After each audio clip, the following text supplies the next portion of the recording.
the 5th of January, Rabbi Furst, Mishna Berura.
Okay,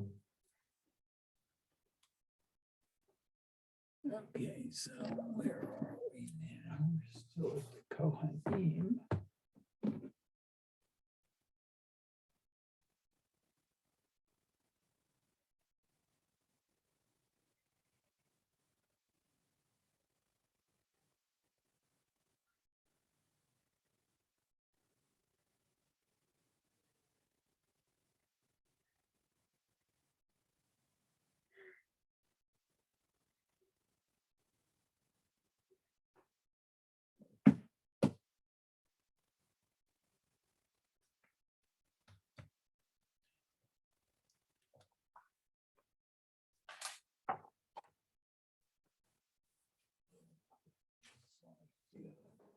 Okay.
35.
Okay, I guess we can start again. Oh, Okay. okay, good morning again. This is Rabbi Shlomo Furst here at Stephen Samanavshi here in Shalom Care of Zoom with second shir in the morning. We're learning Hilchas Nasias Kapayim, Birkas Kohanim in the Mishna Berura, Siman Kuf Chaf Ches, and we're starting with Sif Lamed Hey. Sif Lamed Hey today. Yeah. Okay, yes, Mayor, if you'd like to read, you can begin, you can start. Okay, so it says, Kohen sheharag et hanefesh, afilu b'shogeg, lo yisa kapav. So a Kohen who kills a person, even if it's accidental, cannot go up to do to Duhening. All right. Afilu asa teshuvah, even if he did teshuvah. So I have a question about that. Sure, go ahead, Mayor. What's the How, actually, maybe we studied this already. I'm just wondering, if you do teshuvah, concerning another person and the person mochels them, then you sort of completed the circuit. You get your I don't know the right word. Kapura. What was that, Bear? Kapura?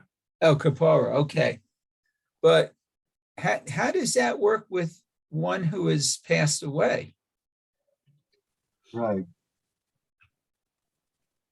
So, so obviously, it depends on the severity of the transgression. Here, if we're talking about a person took someone else's life.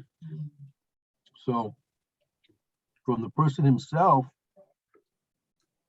again, there's aside from the kapara, but there's also mechila, right? There's mechila and a kapara. There's two things, mechila and a kapara. Right, mechila. Right.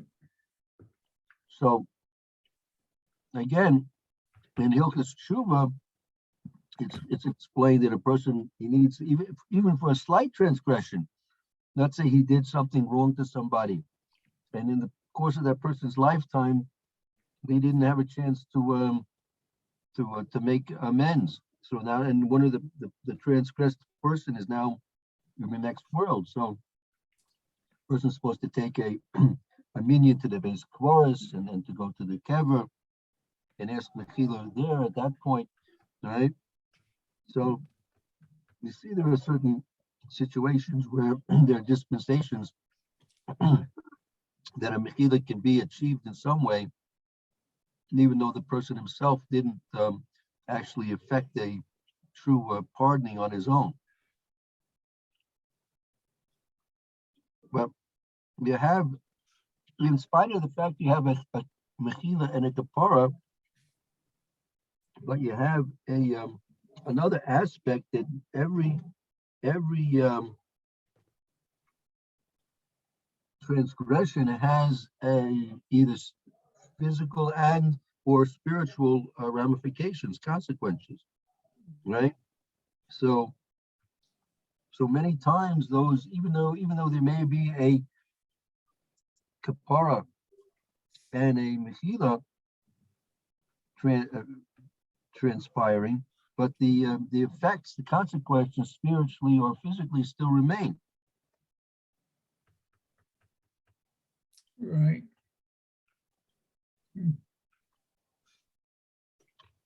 So I guess that's what your question is really directed to. That there are some things that they're beyond correction. So, right, sometimes it's just not that's one of the main questions is asked, how even a person is going to do tshuva and there'll be a mechila and a kapara, but the damage is damage. Let's say a person burnt down a person's house. I was in arson, burnt down a person's house. So he'll do tshuva, he'll get a mechila, kapara, but he'll never be able to replace the house exactly as it was, even if he'll rebuild the house on the same site, the same way, but it'll never be exactly the same. True.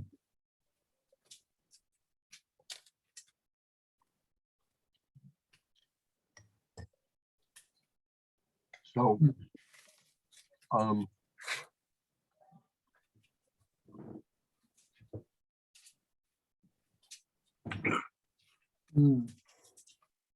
Okay. Okay, so should we go to Mr. Brewer now? right, let's see, did we see the Ramah? Oh, the Ramah first. Okay.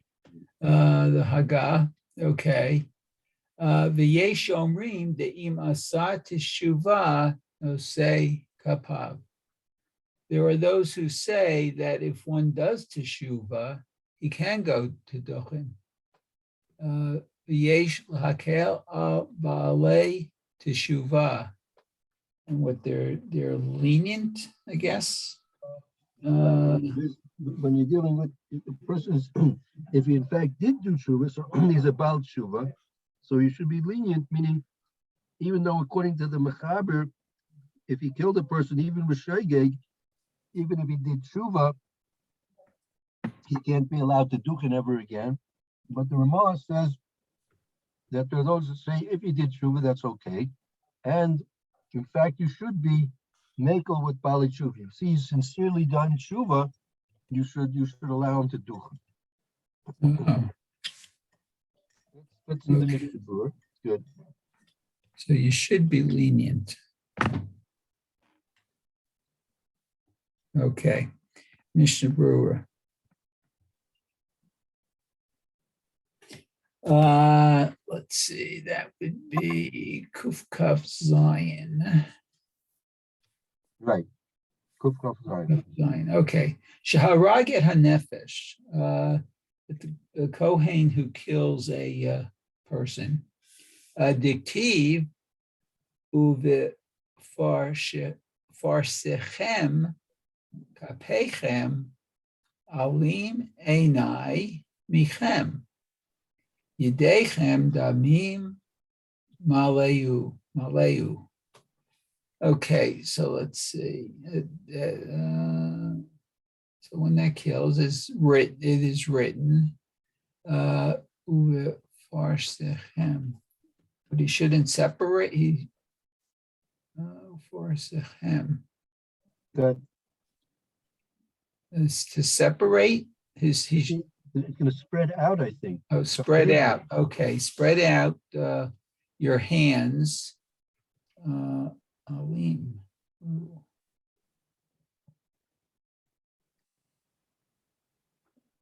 And my eyes won't see it or something.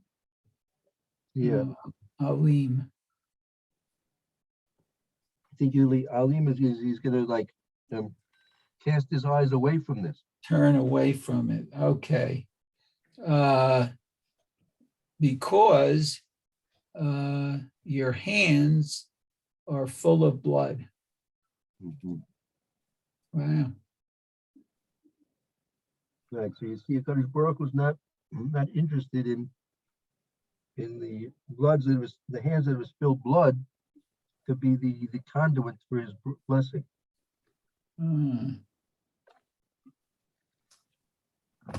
Okay.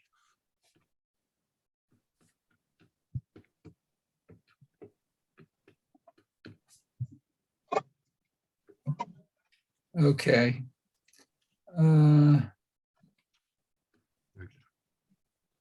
Let's go on. Let's see. Oh, hold on. Mr. Brewer, sorry. Okay, so Kuf Kaf Ched Filu B'Shogeg. Oh, so even accidentally. Okay. Ve'im anasuhu laharog. what if he was forced to kill? Right, even if it was forced against his will to kill. Okay. No say al kapav. He can duchen. Okay. Right. Well, that's sort of like possibly saving your own life then. Yeah, I mean, it was, I guess, now it doesn't say, it said here, right, says Harges a Nefesh, right? Right. Does that include non-Jews as well? Oh, that's Nefesh is everybody. Good question. I don't know. It could be. Let's say he's a doctor. He does abortions.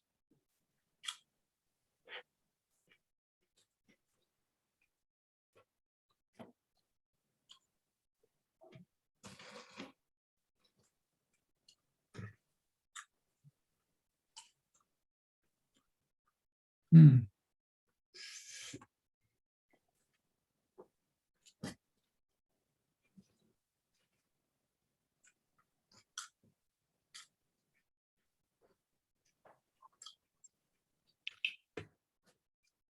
Right. Okay. Well, we'll have to see. We'll have to find out about it. Yeah, that's a good question, actually. Find out about it. Just to step back a second. This idea that he killed the onus isn't killing one of the three things that you're not allowed to do, even the onus. Uh, that's if they're threatening. They're threatening a person to kill another Jew, right? So then that's in one of the mitzvah Hargil Yavur. But let's say he was in the army. Let's say he was in a sparring squad.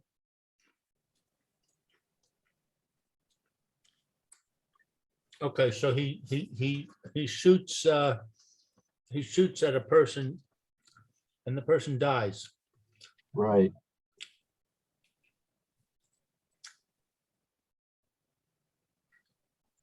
So that's what we're talking about. That could be one possible scenario. That's not. I don't think that's the only scenario. There might be other scenarios we can come up with. Because the purpose of a firing squad, I thought, was that no one really knows who killed the person being executed. Right. So Right. I wonder if that has an effect on the answer to that. Right. Let's say he was turned the circuit on for a electric chair.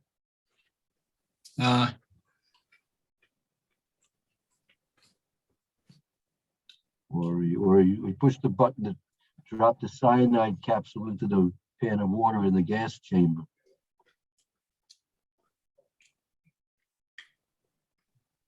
That was his job. Examples, we're assuming that the person who was killed was Chayav Misa. That's really a big problem, because really, if he's a Jew, he's probably not Chayav Misa. According to Jewish law, he probably would not be Chayav Misa. It's a very big problem if a Jew gets called to be on jury duty for a murder case, and actually any real case, because if it happens to be that the defendant is a Jew, the laws that they're judging it by are not going to be according to Torah law. So it could be that he's contributing to killing a person, or putting a person in incarceration, or giving him a fine, which is not according to Torah law. So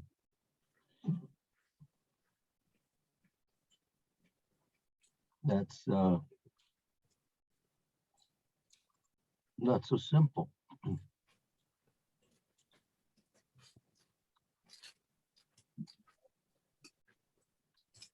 That's how I got out of jury duty in Philadelphia. Yeah. When I got called for jury duty, they said, does anybody think that they have any reasons why they should be excused? So I stood up and I said, and I explained to them that I can only make those judgments according to Torah law, which requires witnesses and all that. And they said, okay, goodbye. Really? Oh, They figured it. Yeah, they let me go. I told them I couldn't judge the case according to civil law. So but then they let me go. But then they called me back again. Like the rotation, like 7 years later, 5 years later, what I get, because if you're on the voter rolls, you get called.